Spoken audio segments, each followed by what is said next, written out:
All right, so let's move on, talk about gene regulation in eukaryotic cells, which is significantly more complicated than in prokaryotic cells. So this slide is just shows you a lot of stuff on here. And basically, there is a lot of places where it's controlled about whether a protein is made from a gene or not. So there's all these different places.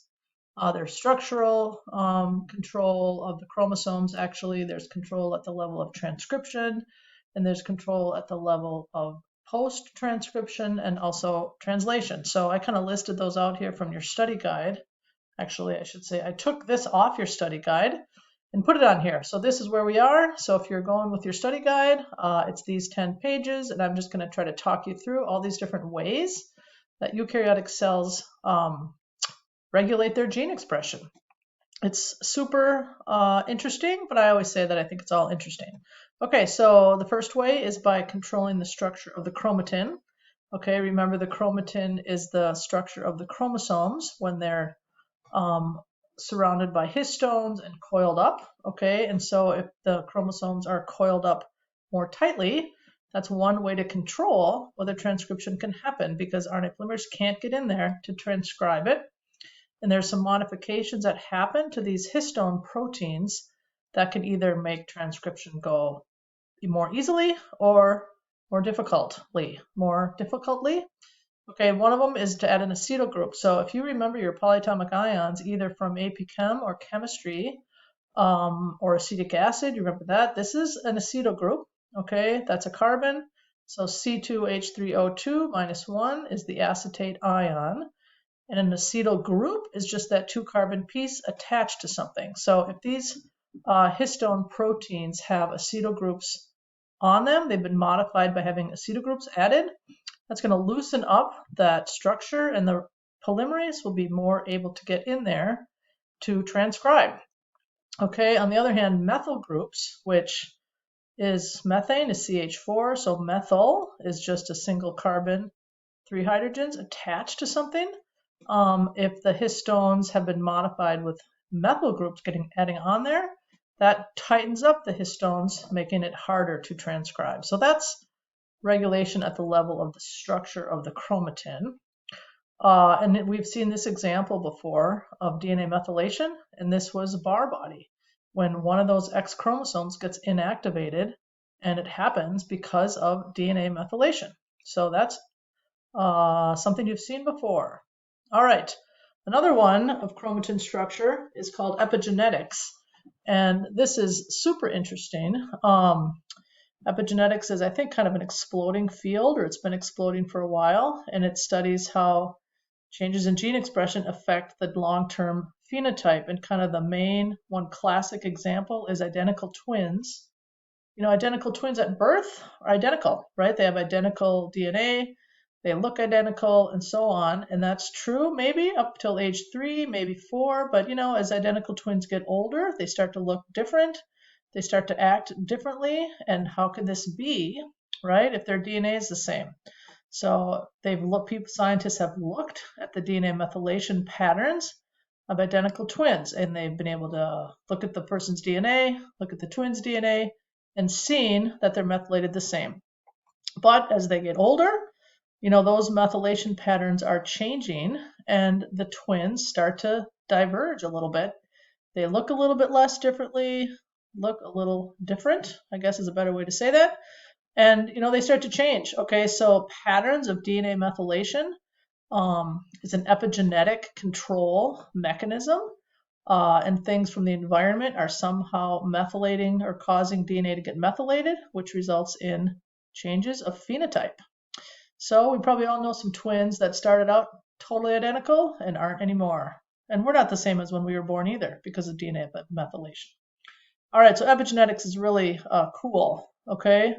And they've also found that changes in DNA methylation patterns can be passed on to offspring. They did these experiments with mice, and it's super interesting, okay? So they did this experiment with these mice, and they had mothers that were really good mothers, and they gave their pups attention by licking them, okay? And then they found that those babies had genes that were not methylated very much. They could also look at the patterns in the hippocampus of the brain.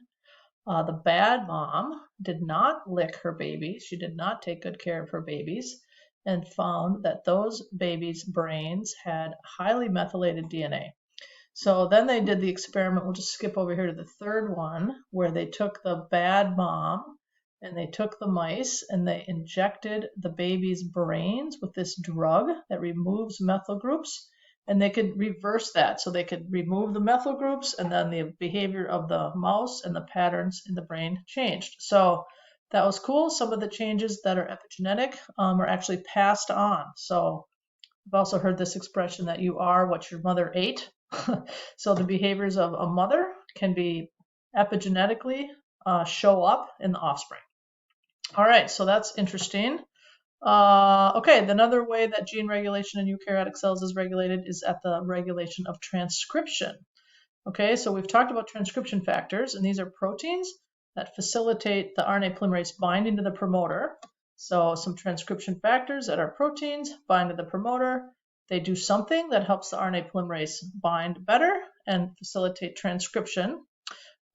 We have seen this slide before. This is an example of testosterone and estrogen acting as transcription factors, right? So these were those lipid-based hormones that could cross the cell membrane and find their hormone receptor inside the cell, go through the nuclear pore to the DNA, and bind, act as a transcription factor, and impact, production of different mRNAs. So when we had this the first time and we said the word transcription factor, we hadn't done transcription yet. So now we have, and we can now see that these hormones are binding to the DNA and allowing RNA polymerase to get in there to transcribe those genes. All right, enhancers is another way that transcription is regulated. And these are sequences far away from the gene of interest, sort of like the regulatory sequences in the lac and trip operons. But they're just sequences of DNA where proteins can bind, and then the DNA can contort, fold, and then this bound transcription factor that's bound at the enhancer gets physically brought close to be near the other transcription factors, near the gene that's going to get transcribed. So an enhancer is just another place where proteins can bind, and then they make a big giant complex with the other transcription factors to impact polymerase in its ability to transcribe. And then after transcription, there's another level of control called post-transcriptional control. The first one's alternative RNA splicing. So here's a picture of a piece of DNA with different exons showing. And remember, exons are the parts of the RNA that stay in there. And the introns are the in-between parts that get removed. So in this picture, we got 5 exons. And depending upon which introns are removed and which exons are kept, you can get different products. So in other words, this first one, 1, 2, 3, 4, 5, all 5 exons are still in the mRNA. So these introns got spliced out, and we get a certain protein. It folds a certain way. It has a certain function. Okay, if we have a different splicing pattern on this one, we didn't keep the third exon. It got spliced out. So 1, 2, 4, and 5 joined in the mRNA through variable splicing, and we get a different protein translated from that mRNA with a different function. All right, and then the same goes here. We don't have exon 4. We've done alternative splicing and only kept 1, 2, 3, and 5 in the mRNA. That gets translated, and again, we get a different protein. So alternative mRNA splicing, alternative RNA splicing is a pretty dang efficient way to get many different proteins out of the same stretch of DNA. So control of that can have a big impact on what proteins get made. And here's another example in fruit flies, how the end sex of the fly is determined by this alternative splicing. So in other words, the male fruit flies have exon 2, The female fruit flies have exon 3 after the whole splicing has taken place. This one is also super interesting. This is the HIV gene, the viral HIV DNA. And here is some viral RNA. And it's actually got 9 different protein products that can get made from that viral DNA when it's integrated into the host. And we're going to come up to some virus stuff later on in this unit. But alternative splicing generates 9 different proteins, which are required when that virus infects the host cell to assemble a new virus particle. All right, so that is super interesting because one piece of DNA can generate 9 different proteins through alternative splicing. Post-transcriptional control, there's an article. Here's another one, selective mRNA degradation and storing. So RNA is, I think, notoriously unstable, and if it gets degraded quickly, you're not going to get a whole lot of proteins made off of that piece of mRNA.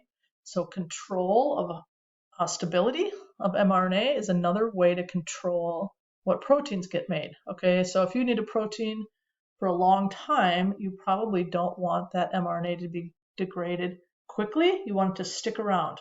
All right, so control of that, and then also how they're stored, again, can impact what proteins are made and for how long. MicroRNAs, miRNAs, are a way that this selective degradation happens. So here's a picture of a little miRNA bound to a protein in a complex, okay, and it can bind to a target mRNA that contains, 7 complementary bases, and when that happens, that mRNA is sort of tagged or targeted to get degraded. So these microRNAs are in the news a lot, actually. I see a lot about them, and they're targeting a certain RNA or a certain mRNA to get broken down. All right, so that's sort of a selective degradation mechanism. And then now we'll talk about translation. So translation control can have repressor proteins that would block the ribosome and the mRNA from getting together. Here's an example with ferritin. All right, ferritin is a protein that stores iron. Okay, and if you don't have a lot of iron, the repressor protein is going to block synthesis of ferritin because you don't want your iron to get stored by ferritin if you don't have a lot of iron. So this repressor is going to bind here to the mRNA and prohibit translation of the ferritin mRNA into the ferritin protein. So no ferritin is going to get made, which is good because then it won't be binding up your iron when your iron is low. When you have enough iron, that repressor will bind to this repressor protein, will bind to the iron, and it will no longer bind to the mRNA. So then ferritin gets produced, which can then store the iron. Okay, so it's kind of a control mechanism at the level of translation or post-transcription. And then these microRNAs can also act at the level of translation. So before we talked about this microRNA and protein complex binding to an mRNA and degrading it. In this case, it can also block translation because that mRNA is gone. Okay, they're not there, so they're not going to get translated. All right, and this is what happens when that microRNA isn't exactly perfectly complementary to the target mRNA. I think I might pause right here. Let's see how much, oh no, look how fast that went. Okay, so I got one more slide here. Ubiquitin. Ubiquitin sounds like the word ubiquitous, and it's a way they've discovered that tags a protein that needs to get broken down. So this is sort of a selective degradation mechanism. If ubiquitin binds to a protein, then this proteasome or like a protease complex will find it. It's been tagged with ubiquitin and break it down. Okay, here's ubiquitin attached to the peptide surrounded by this big complex, and it gets degraded in there, and we end up with fragments of our protein, and then the ubiquitin gets recycled. All right, so if you've got some protein that isn't needed anymore, or it's been used and it needs to be broken down and recycled, it could get tagged with this ubiquitin and then degraded. All right, so this is a recap of all those things we just went through at lightning speed. I was just trying to talk you through them, and we'll go over it in class as well.